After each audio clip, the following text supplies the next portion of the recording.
Greetings, fellow Toastmasters and guests. Has it ever occurred to you all that on our bank cards, our credit cards, our driver's licenses, our social security cards, and our birth certificates, just to name a few, that our names are always conveyed in all capital letters? Now, if it hasn't occurred to you, it has occurred to me, to the point where it piqued my interest a few years ago. So I decided to do some research to see whether or not there was a provision in the English language that would validate, substantiate, and legitimate capitalizing every letter of a proper noun, because our names are proper nouns. So the first reference book I went to was the Manual of Usage and Style, published by the Texas Law Review.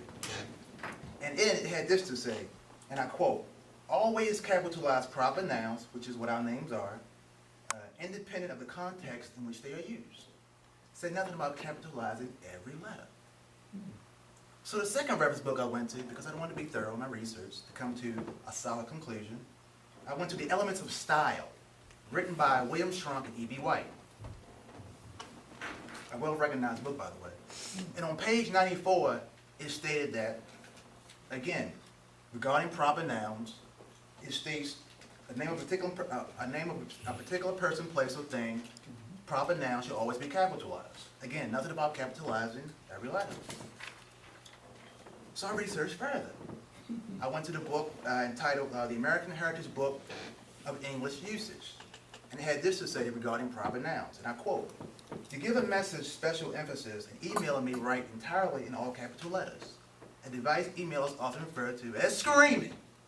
So I ask you, are the credit card companies and the banks screaming at us? I suspect not. Again, so I researched further. I'm trying to be thorough here. I looked through the New Oxford Dictionary of English, which is considered the foremost authority on the British English language. Again, nothing about capitalizing every letter. So finally, I went to the U.S. Government Style Manual. And this manual provides comprehensive grammar, style, and usage for all government publications, including court and legal writings. Again, nothing about capitalizing every letter. So according to these aforementioned reference books, there's no provision in the English language that validates capitalizing every letter of a proper noun. So if this is the case, and I think I just proved that it is, why are our names consistently incorrectly conveyed with all capital letters?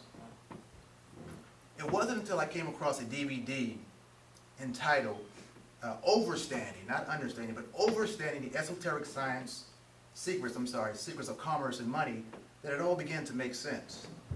After watching this video and subsequently verifying that which was conveyed, I concluded that the government of the United States, unbeknownst to its citizens, has imposed an artificial, fictitious corporate entity on its citizens, on its flesh and blood citizens, conveyed by our names written in all capital letters.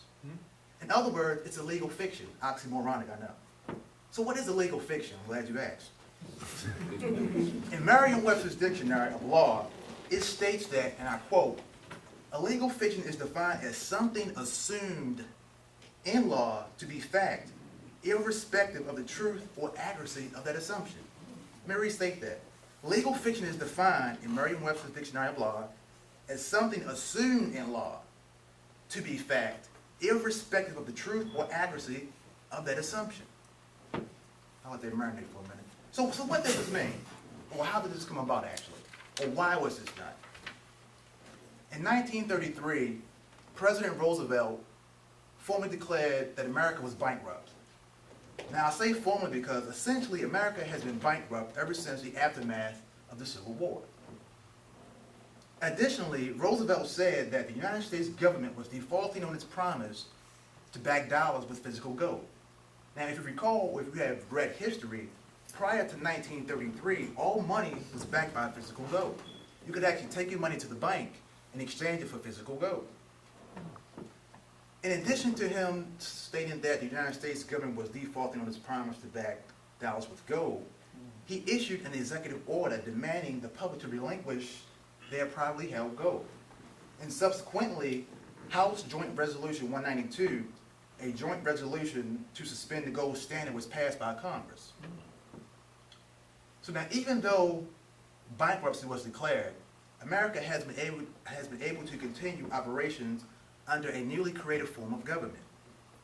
That is, the United States government, in agreement with its creditor, which is the international banking cartel, which is, by the way, what the Federal Reserve bankers are part of. It's not part of the government. It's illegal. It's a separate corporate entity that actually prints the money. The government does not print the money, which, when you think about it, it's unconstitutional when you read Article 2 of the Constitution. Actually, the Congress has the power to print the money, but it's America, that's what we live in. So under this newly formed government, it was allowed to continue operations just like any other corporation, as long as it was able to pay the interest payments. Those interest payments are paid by the taxes that you and I pay. So what does this all have to do with our names written in all capital letters? Well, because the corporation is a fictitious person, it by itself cannot operate in the real world.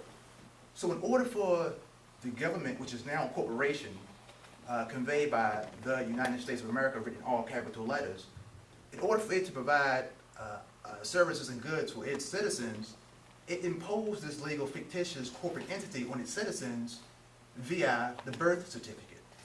And actually, there's a number on the back of your birth certificate. Normally it's in red, sometimes it's all letters, sometimes it's numbers and letters. And that actually conveys, and I'm probably going too deep into this, it's actually a bond number.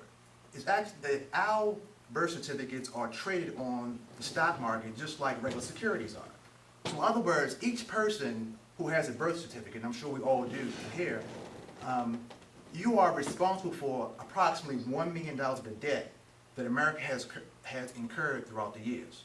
Now, it sounds incredible, I know. However, I would encourage you all to do some Google searches. You can search straw man, you can search why is my name written in all capital letters, and I will guarantee you come up with a plethora of websites that will give you information regarding how this legal fictitious corporate entity has been imposed on its citizens.